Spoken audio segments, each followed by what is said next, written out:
안녕하십니까. 5월 8일 오후 김경국TV 시작하겠습니다. 국민의힘 김문수 후보와 무소속 한덕수 후보의 단일화가 파국 위기에 봉착한 가운데 두 사람이 오늘 오후 4시 반 회동을 갖고 마지막 조율에 나섰습니다. 어제 회동 결렬 이후 김 후보가 오늘 다시 회동을 제안했고 한 후보가 동의하면서 회동이 다시 성사됐는데 전날까지 평행선을 달린 이후 양측의 입장 변화가 없었다는 점에서 오늘 회동에 큰 기대를 걸기는 어려워 보입니다. 물론 두 사람 모두 단일화가 절실하다는 점에 있어서는 공감대를 형성하고 있습니다. 따라서 협상이 진전될 확률이 제로라고는 할 수 없지만 전망이 지극히 불투명한 것 역시 사실입니다. 이런 가운데 국민의힘 안팎에서는 후보 단일화가 난맥상을 벗어나지 못하는 것과 관련해서 권영세, 권성동, 이른바 쌍권 책임론이 폭발하고 있습니다. 권영세, 권성동 두 사람은 윤석열 전 대통령 탄핵 국면에서도 당 지도부로서의 역할을 전혀 수행하지 못했습니다.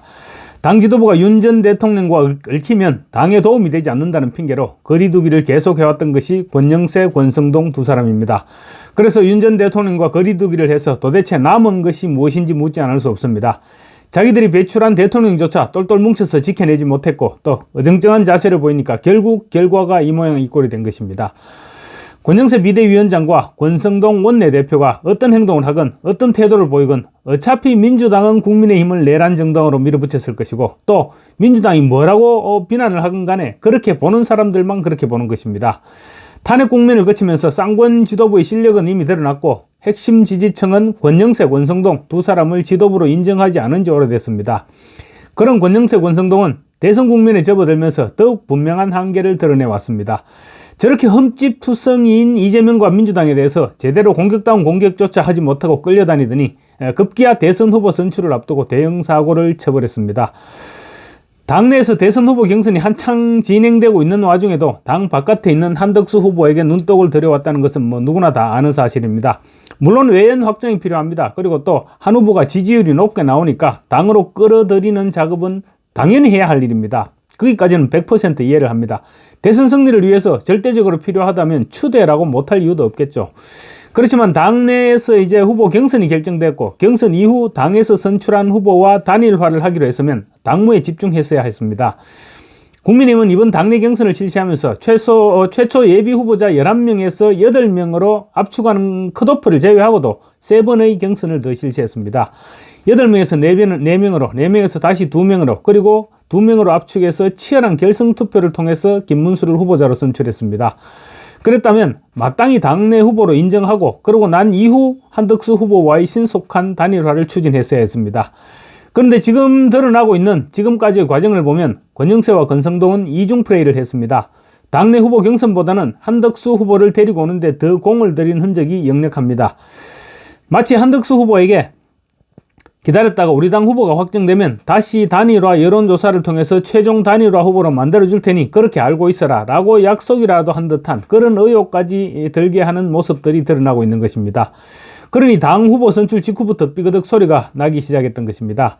많은 사람들이 동영상을 접했겠지만 당의 대선 후보가 선출됐는데 권성동은 마치 김문수 후보를 마치 초선 의원 대하듯이 예의라고는 찾아볼 수 없는 반말투로 얘기해서 보는 사람들까지 눈살을 찌푸리게 했습니다. 제가 봐도 기분이 나빴는데 김문수 후보 본인은 생각이 어땠겠습니까? 이런 것들이 쌓이면서 결국 불신감으로 연결된 것입니다.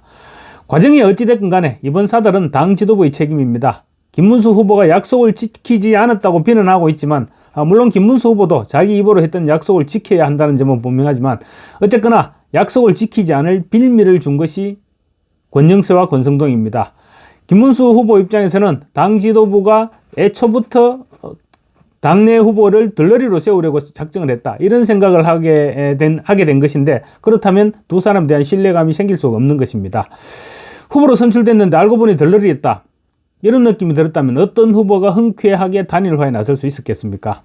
김문수 후보 역시 받아들이기 어려웠을 것입니다. 그랬다면 뒤늦게라도 정중하게 사과하고 해법을 마련했었어야 됐는데 약속을 지키라고만 밀어붙이다가 결국 이 사태를 불러일으킨 것입니다. 치열한 경선이 진행되고 있을 동안 당에서는 후보 선출 이후에 대한 준비를 서둘렀어야 됐는데 후보가 선출된 이후까지 당사에 제대로 된 후보 집무실도 마련하지 않고 있었다고 합니다. 당무 우선권을 넘겨주는 것은 고사하고 당 후보로 선출해 놓고도 여전히 예비 후보 대접을 했던 것입니다. 어느 누가 참을 수 있겠습니까? 정상적인 후보 단일화 과정을 거쳤을 경우 단 며칠 만에 후보가 바뀔 수도 있고 또 그렇지 않았을 수도 있겠지만 단 하루라도 국민의힘의 공식 후보로서의 역할을 하도록 했어야 했습니다. 권영세 비대위원장은 목표한 시한 내에 단일화가 성사되지 않는다면 사퇴하겠다 이렇게 약속했으니까 물러나면 됩니다.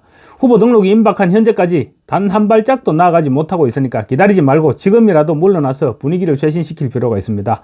권성동 역시 마찬가지입니다. 지금 단일화를 촉구하는 단식을 하고 있는데 단식을 할 때가 아니라 사퇴를 해야 한다는 당 안팎의 여론이 비등하고 있습니다. 두 사람이 동시에 사퇴를 하고 단 하루 이틀이라도 새로운 분위기에서 김문수 후보가 마음을 다잡을 기회를 주는 것도 방법일 것입니다. 당 후보 선출 직후부터 첫 단추를 잘못 끼운 책임을 지고 두 사람은 퇴진해야 됩니다. 지금 국민의힘 당원들과 지지자들 그리고 이재명만큼은 절대로 안 된다는 생각을 가지고 있는 국민들이 마음 줄 곳을 찾지 못하고 있습니다. 이런 사태는 모두가 권영세, 권성동이 이번 대선 후보 단일화 과정에서 중립을 지키지 못했기 때문입니다. 본인들은 억울할지 모르겠습니다. 그렇지만 최소한 겉으로 드러난 모습은 중립이 아니었습니다. 당에서 선출한 후보를 외면하고 바깥에 있는 한덕수 후보에게로 눈길을 돌리고 있었습니다. 그러니 당원들과 국민들 사이에서는 지도부를 향한 불만이 점차 확산되고 있는 것입니다. 보다 근본적인 문제는 바로 두 사람이 리더십이 부족하다는 점입니다. 뿐만 아니라 두 권씨는 강제 후보 단일화 작업에 나서면서 더 큰 문제를 일으키려 하고 있습니다. 자칫하면 국민의힘이 후보를 내지 못하게 되는 그런 상황으로까지 연결될 수도 있습니다. 판사 출신인 나경원 의원이 문제를 지적했고 당내 많은 중진 의원들이 어제 의원총회에서 같은 견해를 피력했다고 합니다. 권영세는 당은 제74조 2 후보자 선출 예외 규정을 들먹이고 있는데 그 규정은 후보자 교체를 위한 규정은 절대 아니라는 것입니다. 나 의원은 이 조항을 자의적으로 확대 해석하여 선출된 후보자를 교체하거나 그 지위를 흔드는 근거로 삼으려는 시도는 명백히 당은 당규의 정신에 위배된다. 결코 있을 수 없는 일이며 어떤 명분으로도 정당화될 수 없다고 주장했습니다. 역시 판사 출신인 황우여 전 선관위원장도 지도부의 선관위 재가동 요청에 대해서 후보 선출까지만 선관위원장 임무이고 나머지는 후보 영역이다 하는 말로 선관위의 역할은 이미 끝났음을 인정했습니다. 나 의원에 따르면 어제 의총에서도 후보 교체 또는 강제적 단일화 추진 움직임에 대해서 많은 의원들이 깊은 우려를 표시했다고 합니다. 나 의원은 당이 공당의 길을 포기하고 스스로 공멸의 길로 가서는 안 될 것이다. 당 지도부가 당헌 당규를 이런 식으로 자의적으로 적용한다면 결국 법적 분쟁에 휘말려서 우리 국민의힘이 대선 후보 없이 선거를 치러야 하는 최악의 경우까지 상정해야 할지 모른다라고 지적을 했습니다. 나 의원은 이어 후보 강제 교체나 강제 단일화와 관련한 일련의 행위는 정치적 결단의 영역이 아니다. 명백한 당헌 당규 위반이자 정당 민주주의 위배, 위헌 위법적 만행으로 더 큰 혼란과 파괴적 결과를 낳을 수 있다. 이제라도 멈춰야만 한다라고 주장하고 지금 가장 시급한 것은 원칙 없는 단일화가 아니라 당의 각성과 원칙의 회복이라고 강조했습니다. 당내 이 같은 기류를 볼 때도 권영세나 권성동의 후보 강제 교체 내지 강제 단일화는 성사되기가 쉽지 않아 보입니다. 이제 후보 단일화가 잘 되건 잘못되건 간에 권영세, 권성동 두 권씨는 자리에 머물러 있을 명분도 자격도 상실했습니다. 후보 단일화 가능성이 단 몇 %라도 남아있을 때 지금이라도 두 사람이 자리를 내놓는 것이 당에 도움이 될 것입니다. 감사합니다.